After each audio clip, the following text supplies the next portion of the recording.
उत्तराखंड में देश का सबसे सख्त नकल विरोधी कानून लागू हो गया है। इसका नोटिफिकेशन भी जारी हो गया है। अब भर्ती परीक्षाओं में पेपर लीक, नकल कराने या अनुचित साधनों में लिप्त पाए जाने पर आजीवन कारावास की सजा मिलेगी। साथ ही में 10 करोड़ रुपए तक जुर्माना देना होगा। इस गैर जमानती अपराध में दोषियों की संपत्ति जब्त कर ली जाएगी। वहीं अगर कोई अभ्यर्थी भर्ती परीक्षा में खुद नकल करते या नकल कराते हुए अनुचित साधनों में लिप्त पाया जाता है तो ऐसे मामलों में 3 साल की सजा और न्यूनतम 5 लाख जुर्माने का प्रावधान किया गया है। दूसरी बार भी अगर कैंडिडेट दूसरे एग्जाम में नकल का दोषी मिला तो 10 साल की सजा और 10 लाख तक का जुर्माना होगा।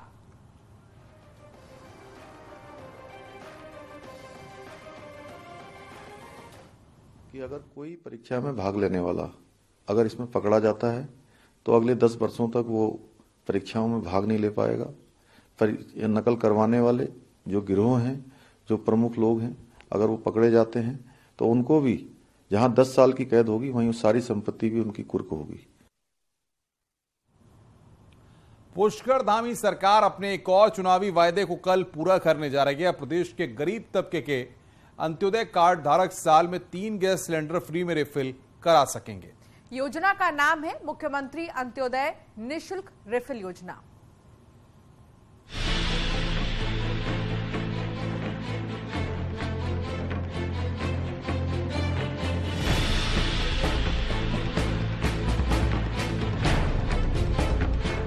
तेईस मार्च को धामी सरकार का 1 साल पूरा होने जा रहा है। इससे पहले सरकार अपने एक और वायदे को पूरा कर रही है।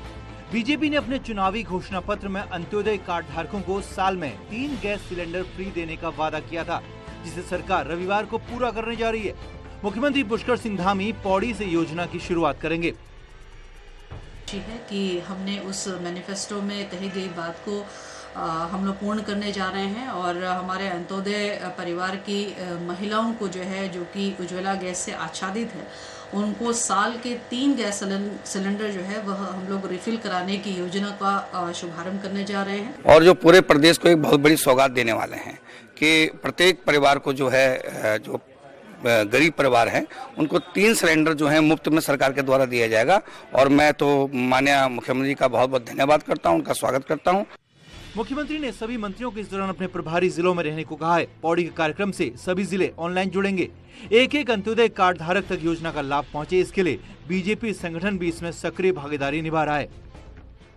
और हमने अपने कार्यक्रम से आह्वान किया है कि पूरे जनपदों के अंदर इस कार्यक्रम में वो अपनी सहभागिता बढ़ाएं और साथ साथ ऐसे परिवारों के साथ समन्वय स्थापित करें। कोई व्यक्ति छूटे ना इस लाभ से, इसके लिए कार्यकर्ता हमने अलग से कार्य दिया है। योजना पर साल में करीब 55 करोड़ का खर्च आएगा। इससे प्रदेश के 1,84,000 अंत्योदय कार्ड धारकों को सीधा फायदा मिलेगा।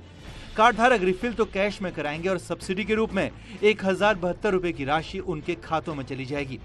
देहरादून से न्यूज 18 के लिए सुनील नौप्रभात की रिपोर्ट। रुद्रपुर से खबर है, जहां तराई पूर्वी वन प्रभाग की डॉली रेंज में नदी किनारे लगी तार में तेंदुआ फंस गया है। ये तार जंगली सुअरों के लिए लगाई गई थी, जिसमें तेंदुआ फंस गया, जिसके बाद वन विभाग की टीम पहुंची और कई घंटों की मशक्कत के बाद तेंदुए को ट्रैंकुलाइज किया गया और बेहोश करके सुरक्षित निकाला गया। तेंदुए को मेडिकल जांच के लिए भेजा गया है और इलाज के बाद पूरे मेडिकल चेकअप के बाद ही दोबारा जंगल में भेजा जाएगा।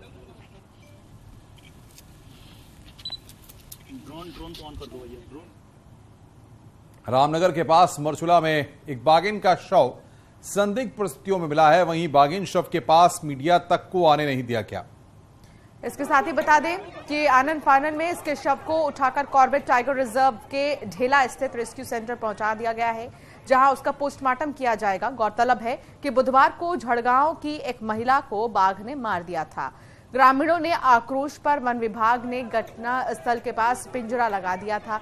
शनिवार को ये बाघिन इसी पिंजरे से कुछ दूर दिखाई दी, जिसे रेस्क्यू करने जब टीम पहुंची तो पता लगा कि ये मृत है।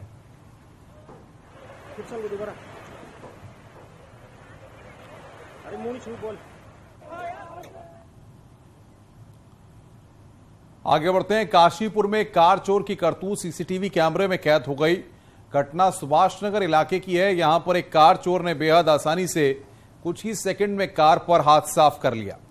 सीसीटीवी वीडियो में साफ नजर आ रहा है कि कार चोर पहले आता है और रेकी करता है, फिर वापस जाकर सीधे 2 सेकंड में कार का लॉक तोड़कर कार में बैठता है और फिर कार लेकर रफू चक्कर हो जाता है। पीड़ित ने कार चोरी की शिकायत दर्ज करा दी है और अब सीसीटीवी के आधार पर उसकी तलाश की जा रही है।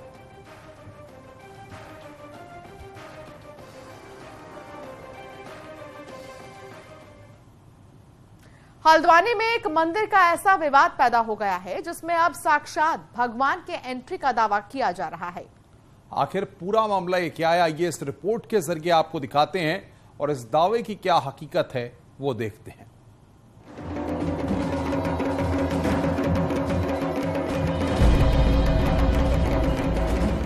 हल्द्वानी में हीरानगर की पर्वतीय उद्यान मंच के मैदान में बना भगवान गोलजू का ये मंदिर एक अजीब से विवाद में फंसा हुआ है। यहाँ एक पक्ष गोलजू मंदिर के ठीक सामने भगवान शिव का मंदिर बनाना चाहता है, जबकि दूसरा पक्ष इसका विरोध कर रहा है। लेकिन अब इस विवाद में साक्षात भगवान की एंट्री हो चुकी है, वो भी जागर के जरिए।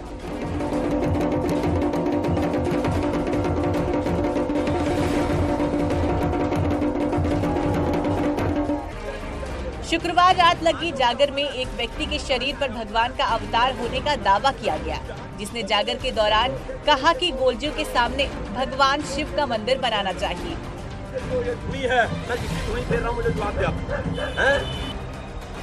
जिसके बाद दोनों पक्षों के बीच विवाद और गहरा हो गया है। कल स्वयं वहाँ प्रभु ने, जो प्रभु अवतार, उन्होंने आके कहा कि मंदिर वहाँ बनना चाहिए। हम लोग पहले से ही प्रयासरत थे, उस मंदिर को बना रहे थे, चीजों को लगातार हम कह रहे थे मंदिर बनना चाहिए और अगर प्रभु की भी स्तुति उसको मिल गई है तो हम लोग काफी खुश है और अब उस मंदिर का निर्माण हम लोग जल्द से जल्द बहुत अच्छी तरीके से करेंगे। हालांकि पर्वतीय उद्यान मंच के लोग अभी भी दावा कर रहे हैं कि गोलजू उत्तराखंड के न्यायकारी देवता हैं, लेकिन उनके सामने ब्रह्मांड के सबसे बड़े देवता भगवान शिव का मंदिर नहीं बन सकता। न्याय के देवता के सामने ब्रह्मांड के राजा का एक छोटा सा मंदिर बनाना मैं समझता हूँ कहीं न्याय संगत नहीं है। 40 साल से वो गोलजू की जागर लग रही है और गोलजू के अवतार आते हैं वहाँ। अब कोई व्यक्ति कह देता है कि साहब वो उनके मामा थे या भांजे थे, ये विवाद में मैं नहीं जाना चाहता हूँ, लेकिन गोलजू के मंदिर के सामने जो रात में 1 बजे रात में लिंटर डाल के शिवजी के मंदिर बनाने की कोशिश की गई। भगवान शिव और गोलजू के मंदिर को लेकर पर्वतीय उद्यान मंच और हीरानगर सोसाइटी के लोगों के बीच लंबे समय से विवाद चल रहा है। दोनों पक्ष मंदिर के बहाने एक दूसरे पर जमीन कब्जाने का आरोप लगा रहे हैं, लेकिन इस सारे विवाद के बीच जागर के बाद मामले में ट्विस्ट आ गया है। हल्द्वानी से न्यूज़ 18 के लिए शैलेंद्र नेगी की रिपोर्ट। उत्तरकाशी के ऊपरी इलाकों में बर्फबारी जारी है। बर्फबारी के चलते गंगोत्री हाईवे एक बार फिर बंद हो गया है। सूखी से आगे हाईवे बंद हो गया है। हाईवे पर कई फीट तक बर्फ जम चुकी है। हालांकि इस बीच बीआरओ मशीनों के जरिए हाईवे खोलने की कोशिशों में लगातार जुटा हुआ है, लेकिन लगातार हो रही बर्फबारी के चलते मुश्किलें आ रही हैं। उत्तरकाशी के ऊपरी इलाके में शुक्रवार शाम से ही बर्फबारी हो रही है और ये सिलसिला अब तक जारी है। गंगोत्री, यमुनोत्री के अलावा हर्षिल और मुखबा में भी बर्फबारी हुई है। फरवरी के महीने में हुई ये बर्फबारी काश्तकारों के लिए खासी फायदेमंद है और एक बार फिर ऊंचाई वाले इलाकों में तापमान भी खासा गिर गया है।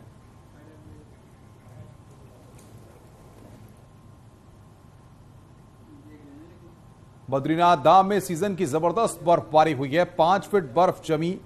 बद्रीनाथ धाम में ये बर्फ जम चुकी है, जबकि हेमकुंड साहिब में लगभग 8 फीट तक बर्फ जमी है। तो वहीं बद्रीनाथ धाम में कड़ाके की ठंड के बीच मंदिर सुरक्षा में बीकेटीसी के कर्मचारी तैनात है। तो वहीं पहाड़ों में लगातार हो रही बर्फबारी की वजह से कड़ाके की ठंड पड़ रही है।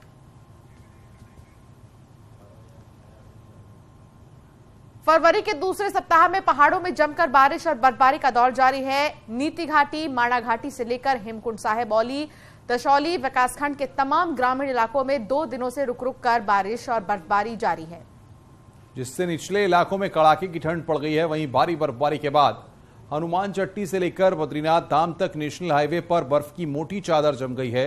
जो मनाली राष्ट्रीय राजमार्ग पर भी बर्फ की मोटी चादर जमी हुई है। ग्रामीण इलाकों में भारी बर्फबारी के बाद जनजीवन अस्त व्यस्त हो गया है।